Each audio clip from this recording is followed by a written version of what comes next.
What's up, guys? I'm Zach, the Misfit Tyler. This is gonna be my first YouTube video, so forgive me if it's, not up to snuff with the video editing. I'm gonna be working on that. But decided to make this channel for tips, tricks, installation methods, proper installation methods. I am a certified tile installer with the National Tile Contractors Association. I've been doing this for about 20 years, about maybe 10, 15 years straight through. But I've been in construction, holding a broom ever since I could basically hold things. So this job, we put down some CBU yesterday. Don't worry about the seams because I'm going to explain that in a minute. Got most of it screwed down. This is over a hardwood installation. So what we're going to do for this floor is we're going to prep the substrate with self-leveler and uncoupling. This CBU underlayment is just to get that surface for the SLU pour, and then we're going to go with Stratamat over that. Now, for those of you that don't know what that is, I'll get to that later. But we are trying to build this floor up to meet the foyer, and we're going to raise it about an inch to meet this threshold going into the kitchen. And then, as you can see, we're going to go with one of these two hex tiles after that. So starting off, I'll show you what we're going over. This right here is the hardwood flooring that's on top of another layer of plank. So we got doubled up plank, but because it's plank, we're going right over it with this 1/4 inch hardibacker. We're going to screw this every 8 inches, and this lovely thing here has the dots for your screw placement. And because I have OCD, I try to hit those dots. So when you're done screwing that in, you should look like that. And then we're gonna tape and mud all the seams. Normally I don't do a cross joint, but because we're going with about maybe 1/2 inch of SLU over this and then a Stratamat, I wasn't too worried about it. Now I have this awesome collated gun where you just zip it down and it makes your job a lot easier, but it's buried somewhere in my storage. So we're just gonna use the old drill and some hardibacker screws. So like I said, there's dots and guides for where you put the screws on this one. And I'm not worried about sinking them a little too far or not perfectly flush because of the SLU pour that we're gonna put over it. But like I said, this thing is spaced 2, 4, 6, 8. So it's actually spaced properly. Whoop. You don't get this with, cement board or wonder board. Well, and this one is being a pain. There we go. But just finish screwing out your board, and then we'll show you the next steps. All right, we got another little step we're doing in between here, which is putting cement board tape and thin set over the joints. That's going to fill in any gaps on the main floor so that when we pour our self-leveler, it doesn't go in there. And for the perimeter, so we got all these joints done. And for the perimeter, we're going to use spray foam. So I'll show you what that looks like in a sec. All right, so we did the full perimeter with spray foam now. And because this room has the washer and dryer in it, what I'm doing is creating a little dam here in front of that. We're gonna pour SLU over the whole room. We're gonna be able to take the doors off and move the fridge into the kitchen, but we won't be able to move these. So we'll pull them out, then we'll do an SLU pour behind the little dam. We'll marry those, and then we'll go over it with an uncoupling membrane, which should be fine to protect the cold joint. So stay tuned.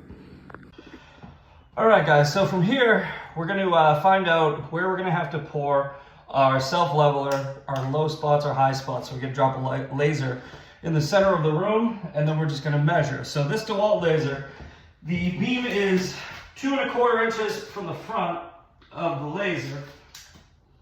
Yep. So we'll come over here at our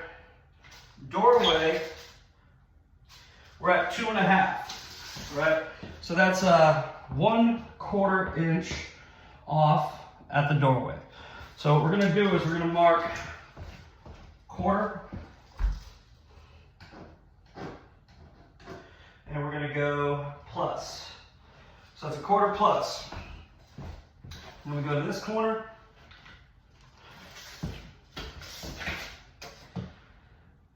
And we're at 1 3/4. So that's a 1/2 inch negative. And you can't see me because I didn't use the damn camera. I told you it's my first YouTube video. So 1 3/4 from 2 1/4, that's 1/2 negative. Now we'll come over where you guys are.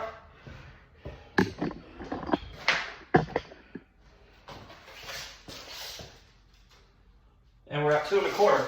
So 0. And finally, over by our washer and dryer. The batteries are low on this. That's why I keep turning it off and on. We are at 2 1/4. So essentially, what that tells us is this side of the room is the same height as the center of the room, and this side has a slope going that way towards the door. So we just got to put equal bags throughout this area, and then when we get over to this door, we put about maybe a bag extra over there by the door, and a little extra, or actually a little less, over in this corner. So stay tuned. We're going to be self-leveling next. All right, one more thing that I almost forgot, guys. You're gonna want to put a primer on this before you drop your self-level. So we just put a primer on. We got everything covered. This is a really porous surface, so you could probably drop your self-leveler within a few minutes. I'm just gonna go drive up the street, pick it up, come back. We're ready to rock and roll. All right, pretty important step when you're using self-leveler is to read the directions, right? This bag is NXT Level, and as you can see here, you can't, but I'll read it to you. It says 4 to 4.5 quarts, or 3.8 to 4.3 liters. So I measured out 4.5 quarts. I want this to be a little loose because it's going to be 4 bags. So I'm going to keep it loose so I can use my spike roller. But that's all measured out. Drop it in there, and we'll mix it up.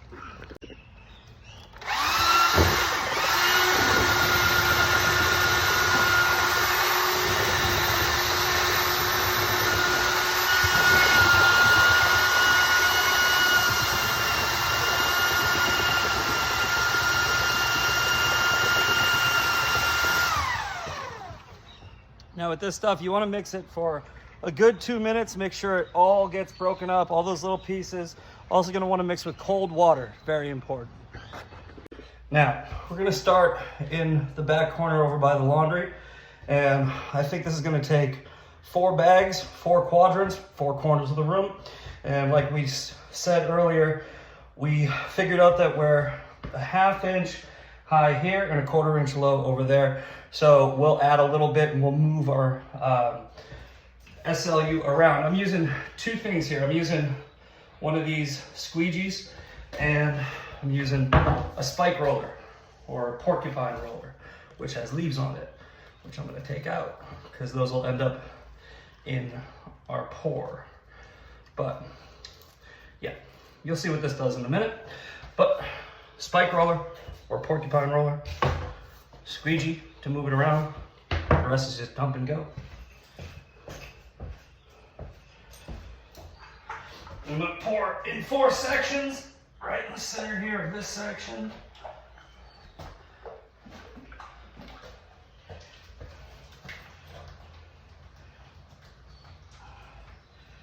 And the self-level will try to move to the low spot, that's fine. And I'm going to quickly run outside. I'm going to make another one because I got to do this 4 times. All right, pour number 2. Oh.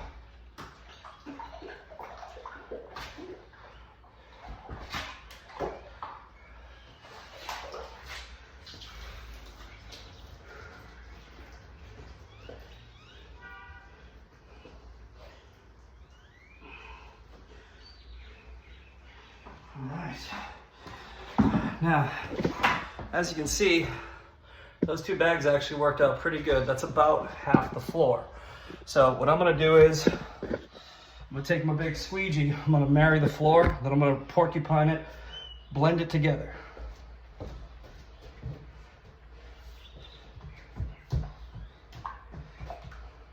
Those are the two pours.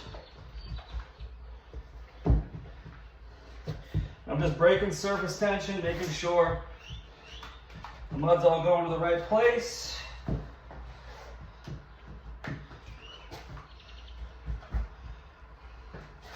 About halfway right there. Making sure that mud gets over here at the doorway.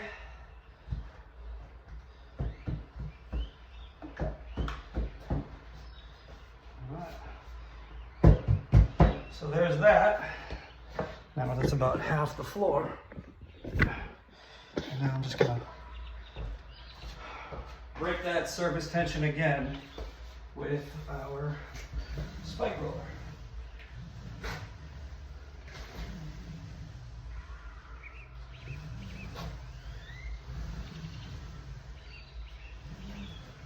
Now let me get you close up so you can see exactly what this is doing, because we get a good shot here. See how that's taking all the waves out? It's giving it that mirror finish. That's what you want to see. So you got this over here, wavy, and then that's the spike roller. All right, we're gonna get this last one dropped.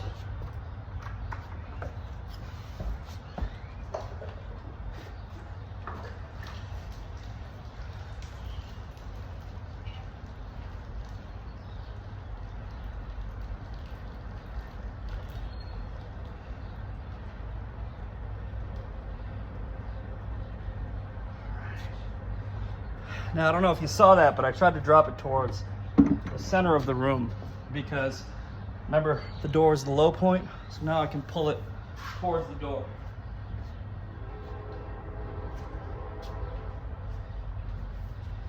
Move it towards the edges.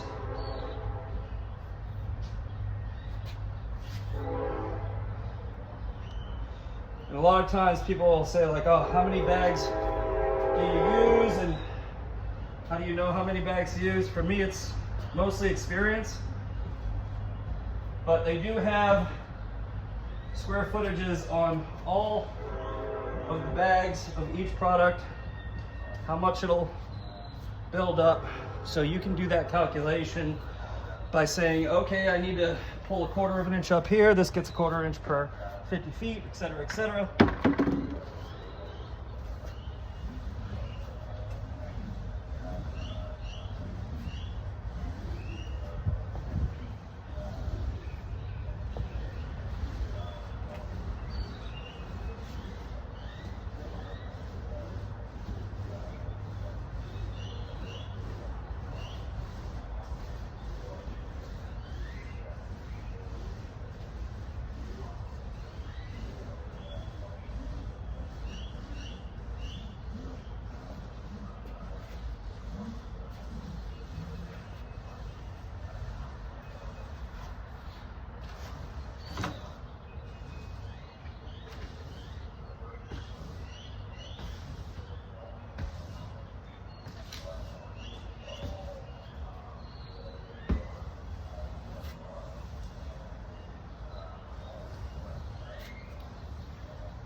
I'm probably gonna fix this until it's broke because I don't like seeing those blend lines. There we go. So you'll have to pull up when you're done and then work it out on the back side.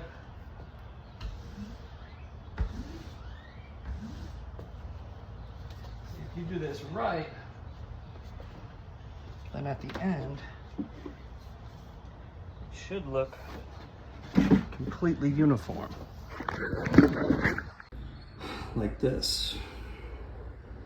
It should look like a mirror. Everything is nice and flat. Now, right here, we're supposed to come up 3/4 of an inch in total, and we came up about a 1/2 inch at the door. Everything seems perfectly flat in the rest of the floor, and that's all that matters. This was the spot that we wanted to hit. Looks like we got pretty close. We also need to add an 1/8 inch of Stratamat to this. So let's say we went a little too low, we can use Strata XT, but I think we nailed it on this one. What I'll do is I'll rip this off tomorrow, and if I have to do a little feathering, build that up a 1/16, I can. But that's it for today, ladies and gentlemen. That is an SLU pour. I will try to make a video tomorrow and see if I can upload it maybe tomorrow or the next day for the Stratamat. All right, see you later.